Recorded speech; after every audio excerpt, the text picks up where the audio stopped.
So what should we do, Gary Vee? Let's wrap this up. Yeah, what should we do? What should people do? To me, hustle is maximizing the energy you're putting into somebody. I'm blown away by people saying that they're hustling and they want to achieve these great things and then their actions don't match. It's like saying you really want to lose weight while eating a Big Mac, right?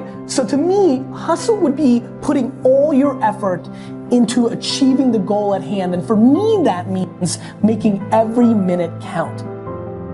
There are a million reasons why not, but there's one great reason why, which is you've just got to persevere, no matter what it is. It's just the way it is. It's hard being an entrepreneur. It's hard building a business. Everybody thinks it's so easy, that there's an entitlement. There's a disaster. Zinging China, here comes my US zing right now. There is an insane generation of 18 to 25-year-olds right now that think they're entitled to having a business because they saw the Social Network movie and everybody's decided if you're a kid and you know what tech is, because you used Instagram early on, you're entitled to actually build a business. Building a business is hard. And you know what makes it really hard? Everything that happens every day of every moment. So, you can pick time, you can pick money as the one or two things that you think stop you from winning your game, but the truth is, there's a million reasons. 99% of businesses go out of business for a reason, and that reason is, it's hard. Hustle is putting it all on the line. Hustle is waking up one day, the day before you die, and realizing you gave it your all into the parenting of your children, the building of your businesses, the philanthropy that you wanted to do. Whatever you define, it's just, you know, all in, emotionally and executionally, in theory and strategy and in execution. Don't complain about it. You've made that choice. Don't bullshit me. Like, you want to spend more time with your family? Spend more time with your family. This is back to what we said about keyboard warriors. I'm trying to be very careful about what I'm saying versus what I'm doing, because that's how you get exposed. And I don't mean like people calling you out and being like, you suck. I mean to yourself. I don't want to be exposed by myself. It's looking yourself in the mirror and saying like, am I doing this right? So to me, there's so many people that are talking shit about how big of an entrepreneur they're gonna be and how much they're gonna achieve, and they don't work on weekends. You know, I worked every Saturday of my 20s. Like, and I talk to 20-year-old entrepreneurs every single day. Lately, I've been saying to them, this Saturday, you're gonna have more time off than I've had in my entire 20s on a Saturday. So like, before you tell me how you're gonna be bigger than me, start thinking about what you're actually doing. For the first 2 years that I ran VaynerMedia, we had no rent. We first worked out of a conference room. We then worked out of a co-working space before the whole WeWork and co-working space revolution, and I bartered my time to help that company in exchange for a very small space. We didn't buy furniture, we scrapped.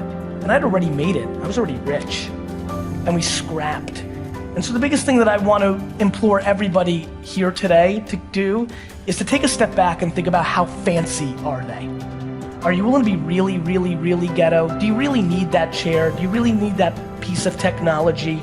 Do you really need to fly that class? Like, I just think that we're living through an incredibly fancy culture of entrepreneurship. Entrepreneurship and CEO status is quite sexy. People are selling a lifestyle that is filled with lots of fun and trips and champagne and bikinis and bling bling and all sorts of horse shit, right?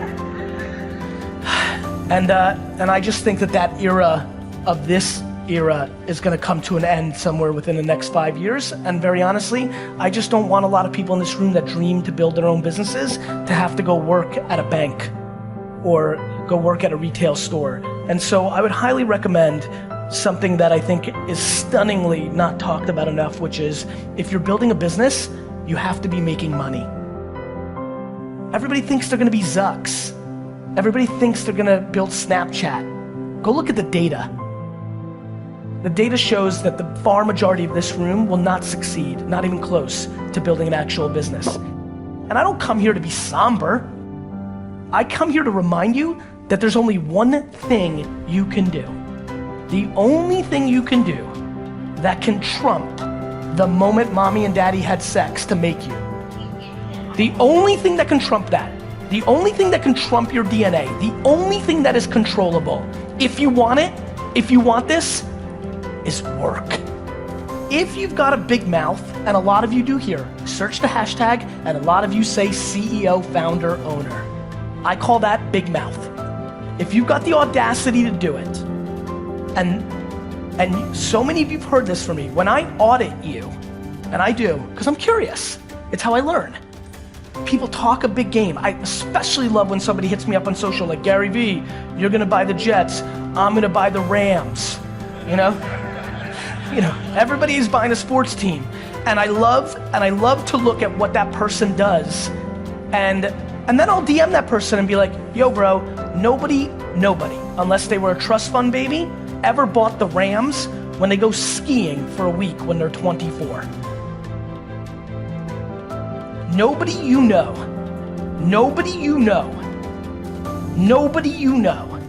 has become successful outside of it being given to them from their family.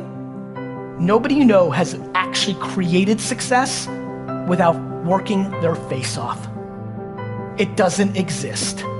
So you can sit and talk about luck, and you can sit and talk about this, that, or the other thing, but I promise you, the only controllable thing you have is your work ethic. What is the definition of winning? And I think we all have different definitions, right? And I think that one of the things that I also want to say is that I'm getting scared that a lot of people that are following my journey hear me talking about buying the New York Jets, and I do aspire to buy a $3 billion sports franchise. I do. It is what I want. You can look at my 5th grade yearbook long before business was cool. It's what I want to do. But I'm awfully scared that it's pressuring the people that follow me into trying to achieve things that they don't necessarily want. They just think it's the thing you do if you're trying to be a successful business person. Let me promise you something. I know tens of thousands of people. I know thousands of people extremely well. I know hundreds of people deeply well. There is no correlation between how much money someone makes and their level of happiness. I have friends who make $47,000 a year and are the happiest people I know. Their work-life balance is on point. They're part of 2 soccer teams. They play video games. They watch every show they want. They take 2 vacations that they scrap together, and they're freaking happy as hell. And I know tons of people who I grew up with in the Silicon Valley boom who have hundreds of millions of dollars in their bank account and are as miserable and as lonely and as broken as you'll ever see. So I implore all of you to please reverse engineer and figure out who you are.